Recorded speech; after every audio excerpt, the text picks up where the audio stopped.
blessing to be here together as a family today. Before we get into our lesson this morning, a couple of things I want to share with you. We do have a lot going on here, and several things have been announced. We do want to share with you some people have asked this morning about our plans for Vacation Bible School this summer, and the answer is we plan on Vacation Bible School for the summer.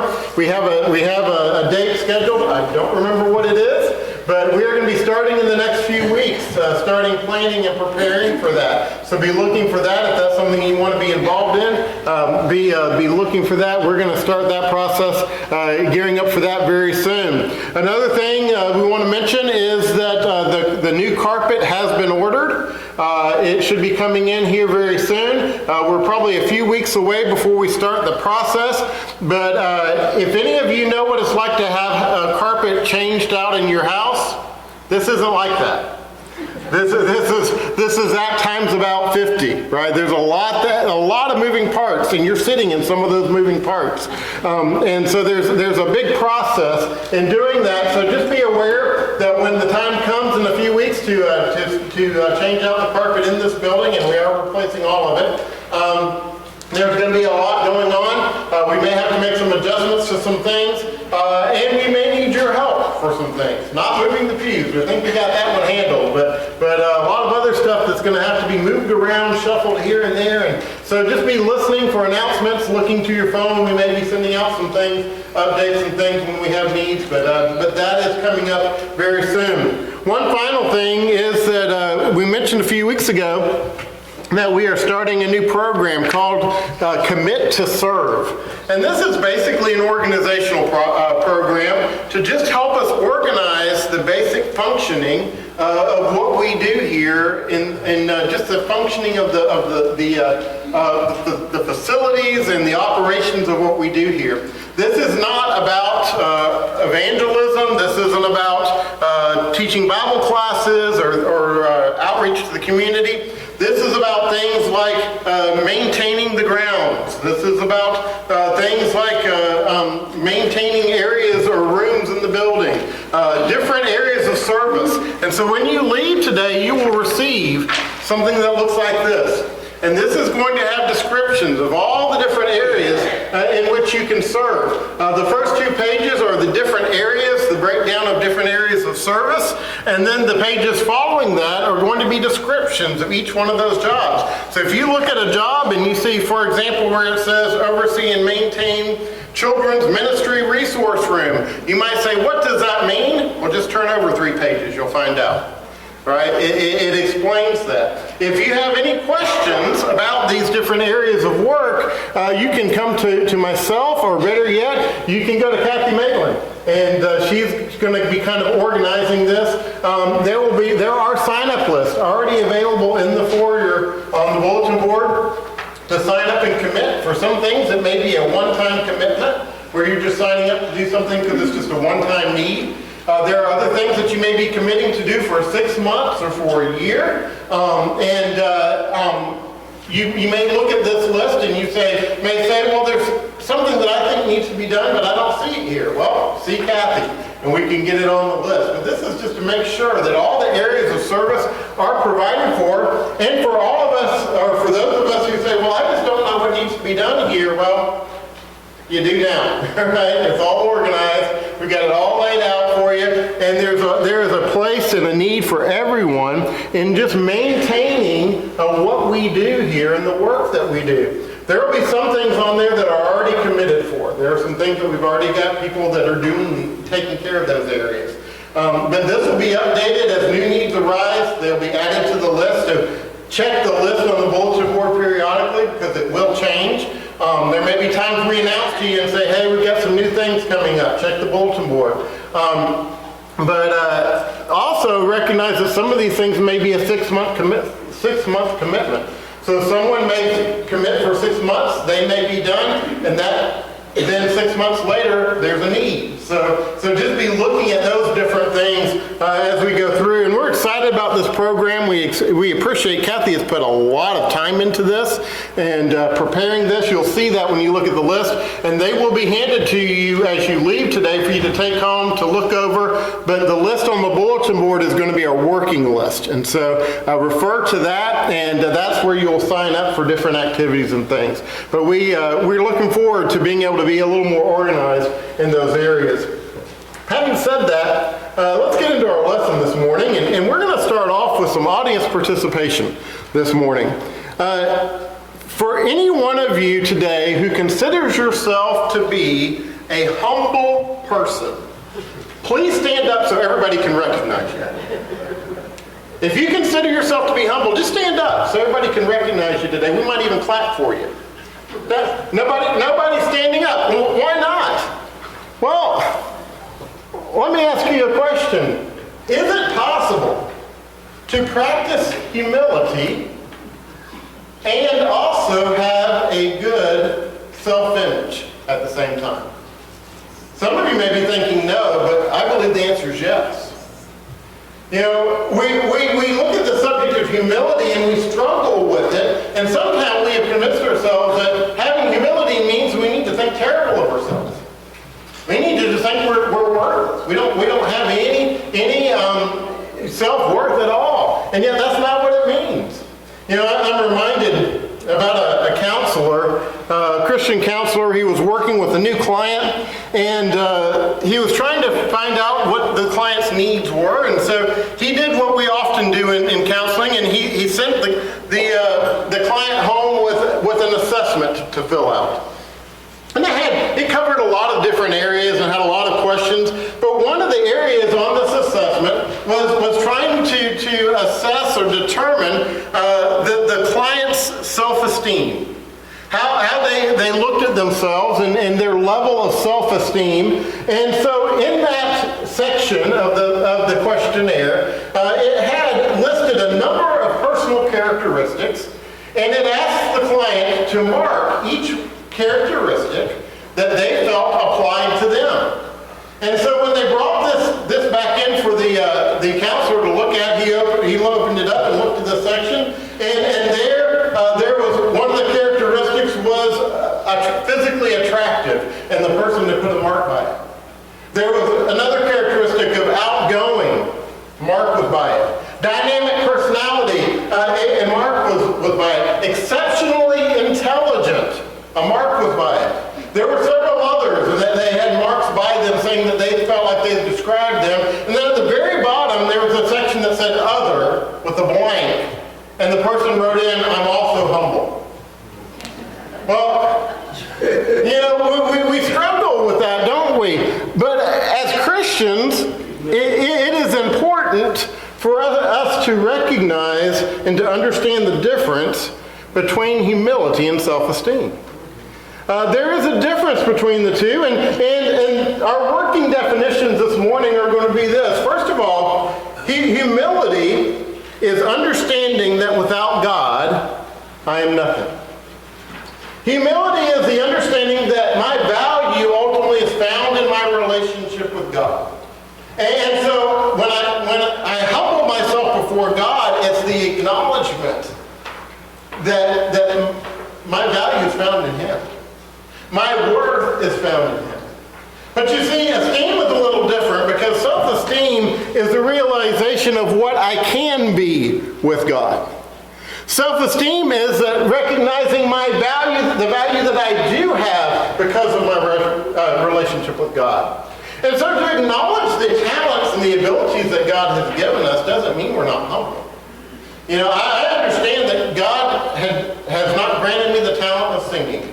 That is not a talent I have. I still sing and make melody in my heart to the Lord. He has to transform it to make it beautiful, because it's not beautiful when it comes out of my mouth.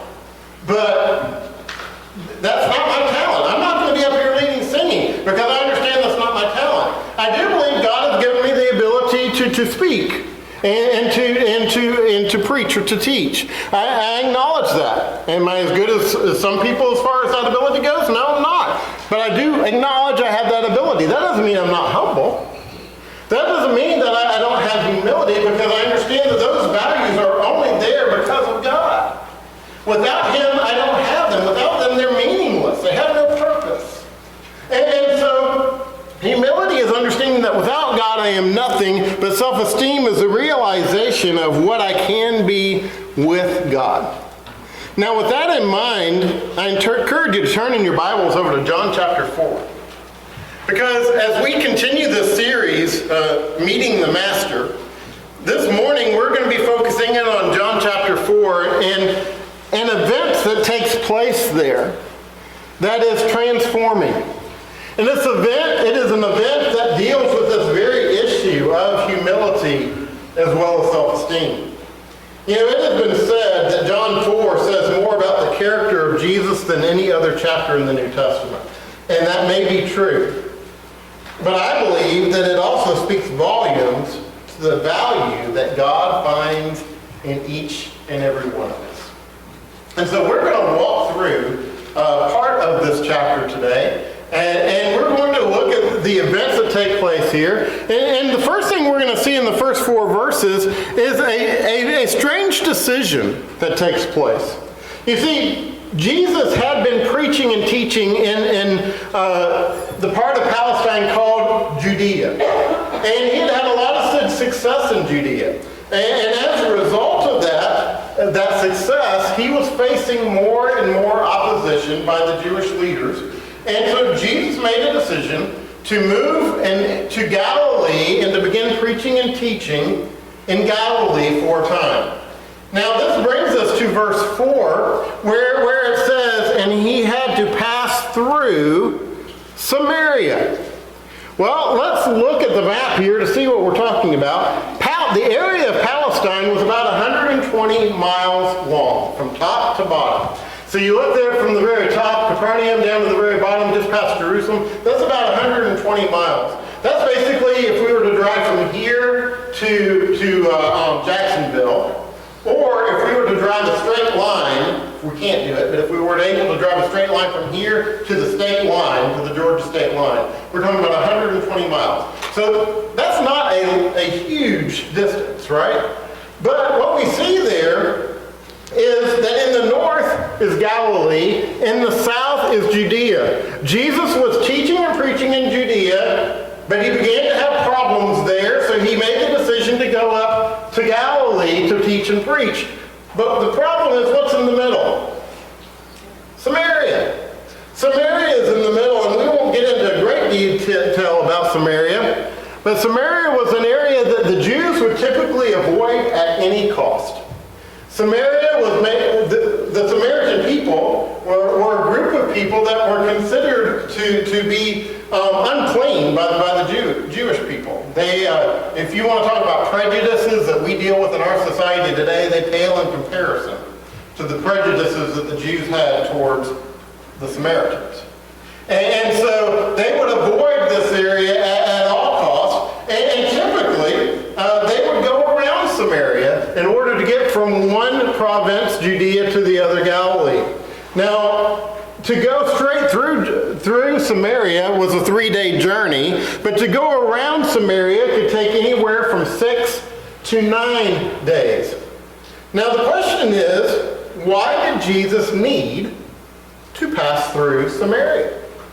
Why couldn't he go around Samaria like all the other Jews did on a regular basis? Well, it's been suggested that he was in a hurry because John had been arrested. And that's possible, but I believe that Jesus needed to go through Samaria for a different reason. And I base that on the fact that we know that he stayed in Sychar for 2 days. And that would suggest to me that if he would stay in Sychar for 2 days, he wasn't in a hurry. So why did he need to go through Samaria? Well, I believe that Jesus needed to go through Samaria because, number one, there was a special woman there that he wanted to meet. But number two, he recognized that this was a city full of precious souls that he needed to reach. You see, Jesus needed to go to Samaria because he recognized that everybody is somebody in the sight of God. The Jews considered the Samaritan people to be nothing.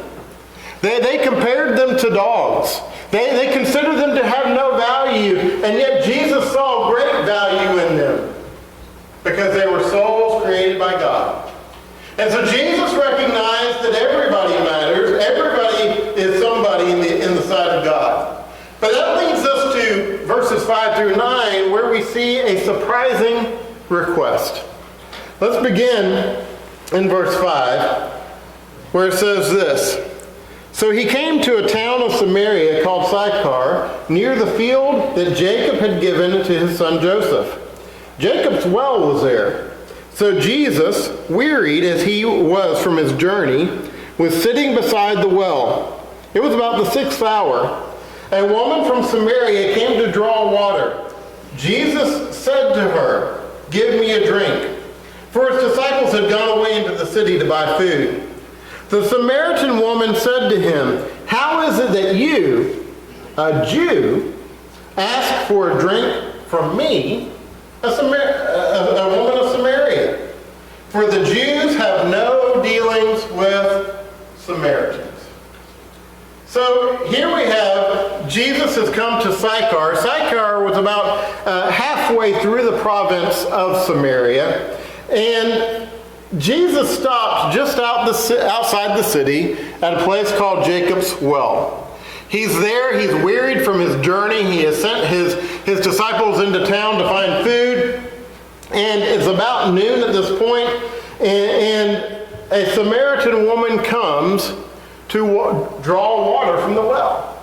Now that in and of itself is not unusual, is it? Typically, that was the well that supplied water for all the surrounding area. It was right there in the middle of Samaria. Of course, a woman from Samaria is probably going to show up. But as she does, Jesus asks this woman to give him a drink. Now, why is that significant? Well, there are 3 reasons, I believe, that this is significant. Number 1, this was a Samaritan. The woman said herself, "Why would you ask me, a Samaritan woman, to get you a drink?" She was considered by the Jews to be unclean. They would not even do business with the Samaritans. And so here Jesus is asking this woman who is a Samaritan to help him. But the second point is, this was a woman. And while it was not unusual in Samaria, it was very unusual for Jewish men to reach out and to speak to women that they did not know in this way. As a matter of fact, a Jewish rabbi at that time would not even speak to his wife or daughter in public. That's how their culture functioned at that time. There was even a Jewish sect that would close their eyes when they saw a woman out in public. And so here is Jesus, and Jesus reaches out not only to a Samaritan, but to a woman. And then we find out later that Jesus already knew that this woman was a person of questionable character. And yet Jesus reaches out to her and he asks her for help. And my question this morning is, why did Jesus go against the custom of his people? He wasn't breaking any Jewish laws here, but he was breaking Jewish custom, Jewish tradition. Why would he do that? Well, it's very simple. Because everybody is somebody in the sight of God. You see, to Jesus, this woman was no different than any other person that he might encounter. She was very different to his disciples. His disciples would be shocked that Jesus even spoke to her. But to Jesus, she was just another soul. Why? Because everybody is somebody in the sight of God. And that brings us to verses 10 through 15, where we see a startling statement. Because of Jesus' request, this woman is going to be shocked. She is going to be surprised. And Jesus is going to give her an answer. And let's look at his answer beginning in verse 10. It says, Jesus answered her, "If you knew the gift of God, and who it is that is saying to you, 'Give me a drink,' you would have asked him, and he would have given you living water." The woman said to him, "Sir, you have nothing to draw with, and the well is deep. Where do you get that living water? Are you greater than our father Jacob, who gave us the well and drank from it himself, as did his sons and his livestock?" Jesus said to her, "Everyone who drinks of this water will be thirsty again. But whoever drinks of the water that I will give him will never be thirsty again. The water that I will give him will become in him a spring of water welling up to eternal life." The woman said to him, "Sir, give me this water, so that I will not be thirsty or have to come to draw water." So here, this woman, what is she focused on? She's focused on the well. She's focused on the physical water that is in that well. And yet Jesus offered this woman something that only he could give. In spite of her heritage, in spite of her past, Jesus offered her living water. Now, did this woman understand what he was offering? No. She was looking to the physical. Jesus was talking about the spiritual. And yet we have to ask the question, why would Jesus offer this woman anything? Why would Jesus come to this woman, a Samaritan, a woman of reputation? Why would he offer her anything? Why? Because everybody is somebody in the sight of God. You see, Jesus saw this woman and he saw her true need. She came to the well for physical water. And yet Jesus was offering her that which is spiritual, that which is lasting, that which matters. I think there's a lesson for us here as a family as well. You know, I hear people say, well, you know, we want to be careful about giving people stuff. Because if we give people stuff, if we pass out things to people, if we give people physical things, then that's all they're going to want. They're not going to care about the spiritual if we're only giving them out the physical. Jesus sets forth a principle in a teaching here, and that is sometimes we have to meet people where they are. And we have to first start with their physical needs so that they can come to understand their spiritual needs. Jesus was not denying her physical water. But Jesus was recognizing she was there to get the physical water. She could draw that herself. He was offering her something that she could not get on her own. Something that was only possible through him. Why? Because everybody has a need for a relationship with God. Everybody is somebody in the sight of God. And that leads us to the last point this morning as we pick up in verse 16. And that is that now that Jesus had her attention, he was ready to operate on her heart. You see, Jesus had gotten her attention by talking about these physical needs versus these spiritual needs. And now that she is looking to him and seeing that he is different, Jesus is able to work on her heart. Jesus is able to operate on her true needs. Now look at what it says there beginning in verse 16. It says, Jesus said to her, "Go call your husband and come here." The woman answered him, "I have no husband."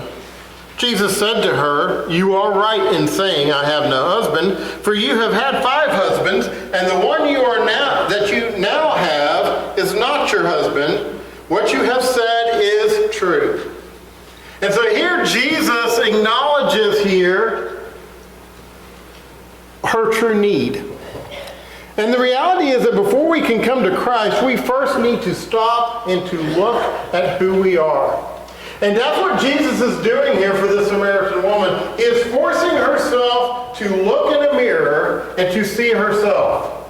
You see, as Christians, as individuals, we have to look in the mirror of God's Word, just as she looked in the mirror of the message that Christ had for her.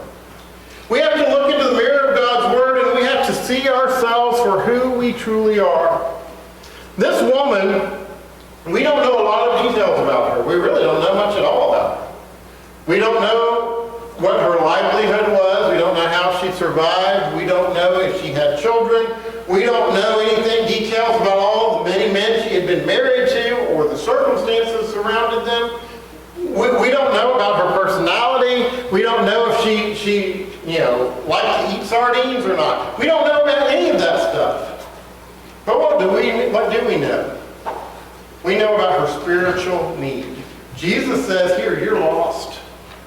He says, you've been going from man to man to man, thinking that that's the answer for you. You need to look in your life and you need to see what your true need is. You see, we've got to see ourselves for who we truly are in order to see where God has called us to be. Now, this story continues. There's much more to this story and to these events, but we're actually going to stop there this morning.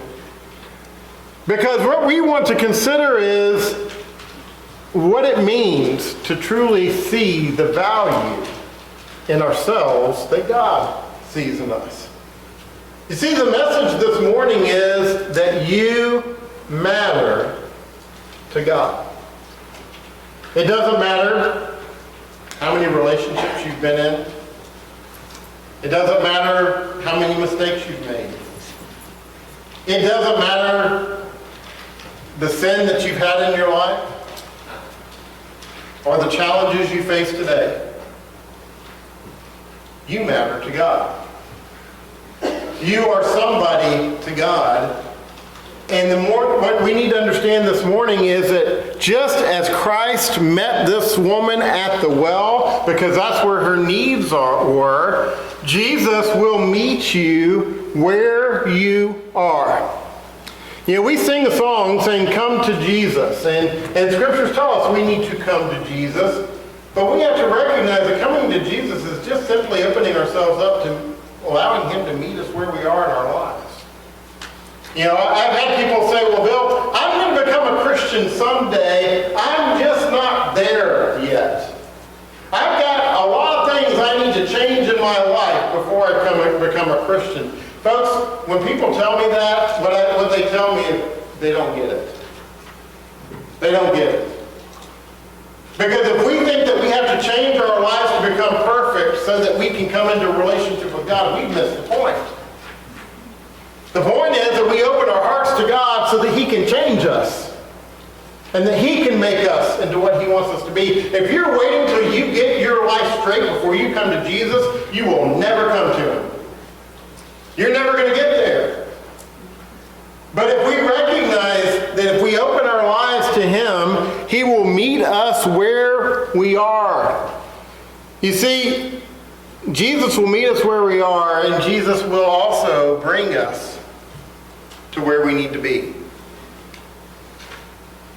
If you're living in sin today, that doesn't mean you can't act in obedience to come into a relationship with God. It means you act in obedience, you enter into that relationship, and then you allow Him to take you out of that sin and come into where He wants you to be in your life, to where you need to be in your life.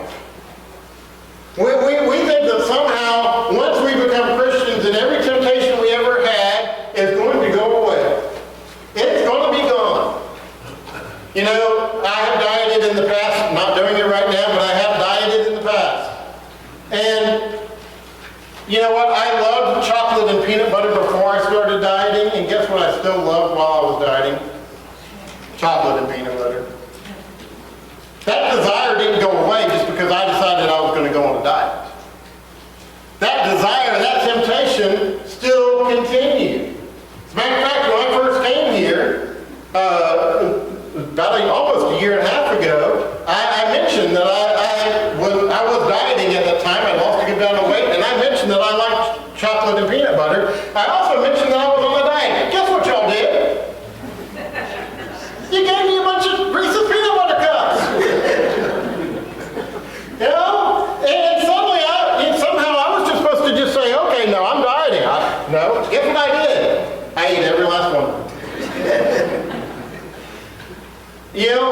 We have this in our minds that we come into a relationship with God and it's automatic that once I make that decision, everything I struggled with is gone. No, folks, we're still at the well. We're still there. But if we open our hearts to Him, He will take us to where we need to be. There are things that tempted me when I was a new Christian that are not temptations to me today.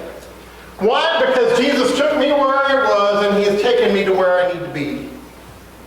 It doesn't happen overnight. It's a process where He works on our hearts. But you see, you matter to God.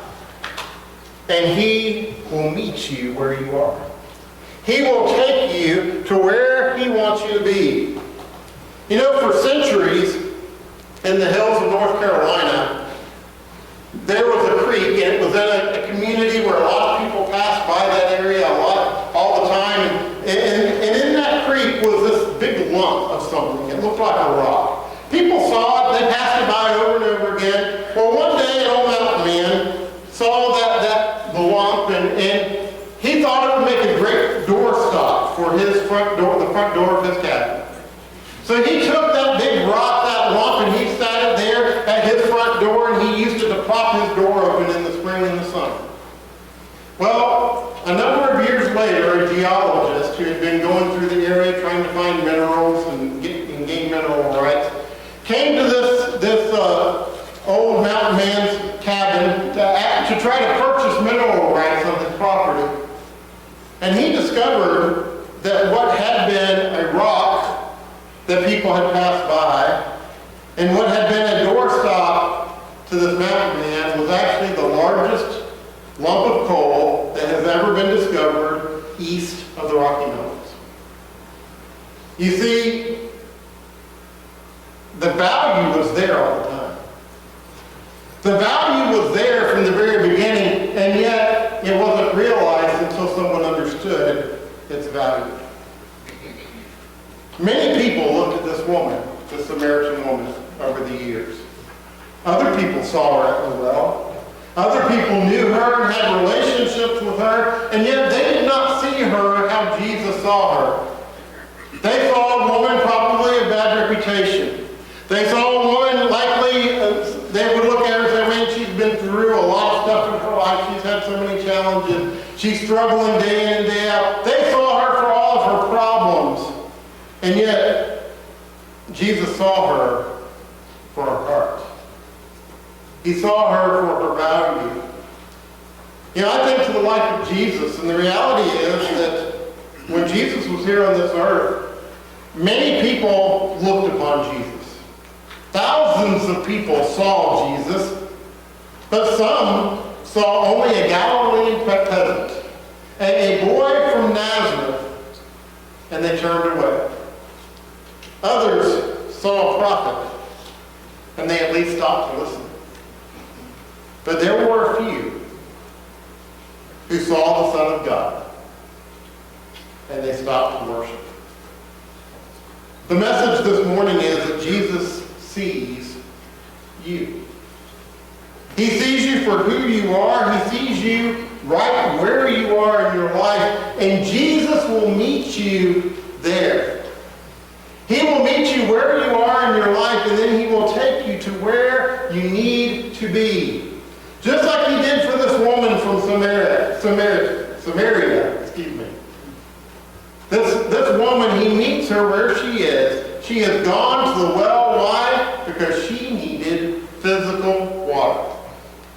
In her mind, that was her greatest need. That's what she went there for, just like she probably did every single day, day in and day out. She went to meet her physical needs. And that's exactly where Jesus met her.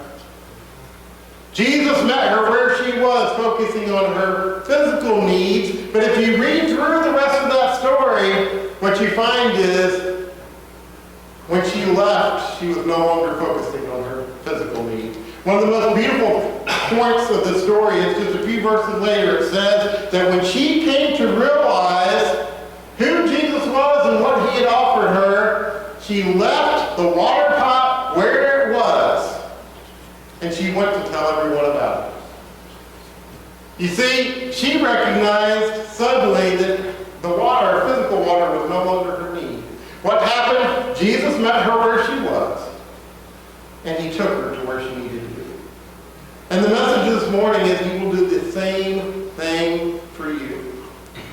But the real question this morning is, what do you see when you look at Jesus? When you look at Jesus and who he is today, what do you see? Because that answer is going to determine whether you hold on to that water pot or not. You see, if you don't see Jesus for who he truly is, you'll hold on to that water pot in your life and you'll say, man, I got to hold on to this. I got to keep going. I got to keep trudging through. I got to do this on my own. But the moment you see Jesus for who he is, you will set down that water pot. And you will say, all to Jesus, I surrender. All to him, I freely give. What do you see? Who do you see when you look at Jesus? Jesus cares about you.